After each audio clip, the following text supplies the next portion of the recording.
So మొన్న పెద్ద సభ జరిపింది కాంగ్రెస్ పార్టీ. ఆ రోజు సరే ఇన్సిడెంట్స్ జరిగినవి మనందరికీ తెలుసు. Very unfortunate. మీరు కూడా వెంటనే వెళ్ళి అక్కడికి స్పందించారు కాంగ్రెస్ పార్టీ నుంచి.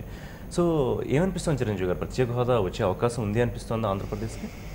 ప్రత్యేక హోదా మీద వాళ్ళ సైలెన్స్ చూస్తుంటే ఎక్కడో మనం గట్టిగా ప్రెషర్ ఇవ్వకపోతే ఇది జరిగేలాగా లేదు. ఖచ్చితంగా మనం ప్రెషర్ ఇవ్వగలిగితే కనుక వాళ్ళ చేత ఒప్పించేలాగా మనకి హోదా వచ్చేలాగా పరిస్థితులు మనం రాబట్టుకోవచ్చు అనిపిస్తుంది. అయితే మనం ప్రెషర్ ఇవ్వాల్సిన పరిస్థితి అయితే ఉంది. కానీ వాళ్ళు అంటూ అన్నది ఏంటంటే అప్పట్లో గట్టిగా పోరాడి బిల్లులోనే పెట్టించుంటే వాళ్ళు ఇన్ని అవస్థలు పడే పరిస్థితి ఉండేది కాదు, రోడ్లకు పోరాటాలు చేయక్కర్లేదు కదా అని వాళ్ళ వర్షన్. ప్రత్యేక హోదా గతంలో ఇచ్చినప్పుడు ఇప్పుడు కూడా బిల్లులో పెట్టడం లేకపోతే మరొకటో చేయలేదు.